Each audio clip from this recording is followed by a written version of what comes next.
بسم اللہ۔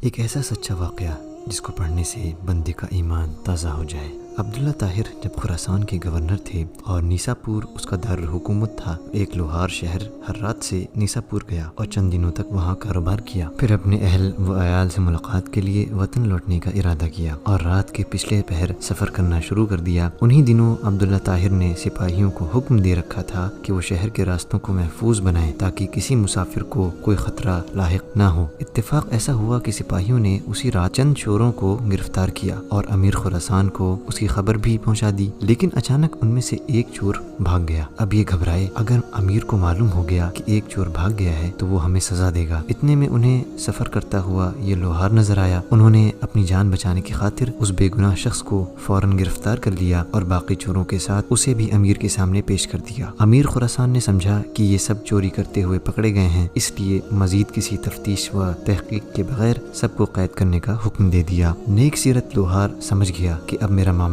صرف اللہ جل شانہ کی بارگاہ سے ہی حل ہو سکتا ہے اور میرا مقصد اسی کے کرم سے حاصل ہو سکتا ہے، لہٰذا اس نے وضو کیا اور قید خانے کی ایک گوشے میں نماز پڑھنا شروع کر دی۔ ہر 2 رکعت کے بعد سر سجدہ میں رکھ کر اللہ تعالیٰ کی بارگاہ میں رقت انگیز دعائیں اور دل سوز مناجات شروع کر دیتا اور کہتا، اے میرے مالک، تو اچھی طرح جانتا ہے میں بے قصور ہوں۔ جب رات ہوئی تو عبداللہ طاہر نے خواب دیکھا کہ 4 بہادر اور طاقتور لوگ آئے اور سختی سے اس کے تخت کے چاروں پایوں کو پکڑ کر اٹھایا اور الٹنے لگے۔ اتنے میں اس کی نیند ٹوٹ گئی۔ اس نے فوراً لا حول ولا قوة الا باللہ پڑھا، پھر وضو کیا اور اس احکم الحاکمین ان کی بارگاہ میں 2 رکعت نماز ادا کی جس کی طرف ہر غریب اور امیر رجوع کرتے ہیں۔ اس کے بعد دوبارہ سویا تو پھر وہی خواب دیکھا۔ اس طرح 4 مرتبہ ہوا۔ ہر بار وہ یہی دیکھتا تھا کہ چاروں نوجوان اس کے تخت کے پایوں کو پکڑ کر اٹھاتے ہیں اور الٹنا چاہتے ہیں۔ امیر خراسان عبداللہ طاہر اس واقعے سے گھبرا گئے اور انہیں یقین ہو گیا کہ ضرور اس میں کسی مظلوم کی آہ کا اثر ہے، جیسا کہ کسی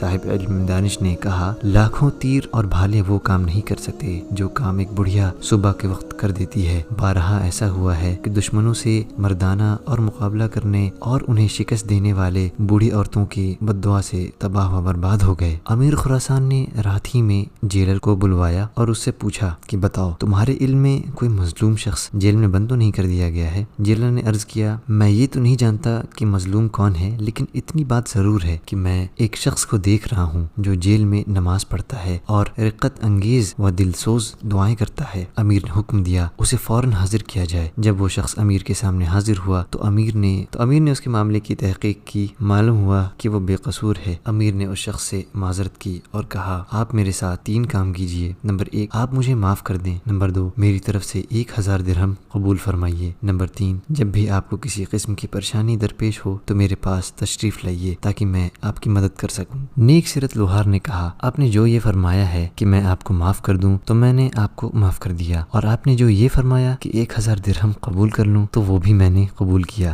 لیکن آپ نے جو یہ کہا کہ جب مجھے کوئی مشکل درپیش ہو تو میں آپ کے پاس آؤں، یہ مجھ سے نہیں ہو سکتا۔ امیر نے پوچھا، یہ کیوں نہیں ہو سکتا؟ تو اس شخص نے جواب دیا کہ وہ خالق و مالک جل جلالہ جو مجھ جیسے فقیر کے لیے آپ جیسے بادشاہ کا تخت ایک رات میں 4 مرتبہ اوندھا کر سکتا ہے تو اس کو چھوڑ دینا اور اپنی ضرورت کسی دوسرے کے پاس لے جانا اصول بندگی کے خلاف ہے۔ میرا وہ کون سا کام ہے جو نماز پڑھنے سے پورا نہیں ہو جاتا کہ میں اسے غیر کے پاس لے جاؤں؟ یعنی جب میرا سارا کام نماز کی برکت سے پورا ہو جاتا ہے تو مجھے کسی اور کے پاس جانے کی کیا ضرورت ہے؟ اصلاح کی نیت سے شیئر کریں، کیا پتہ آپ کی ایک شیئر سے اللہ کے فضل سے کوئی ہدایت پا جائے اور آپ کے لیے صدقہ جاریہ کا سبب بن جائے۔ جزاکم اللہ خیرا۔ السلام علیکم۔ یا عبادی الذین آمنوا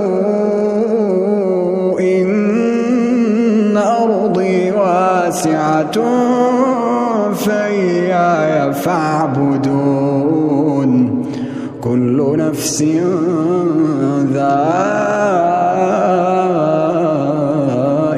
الموت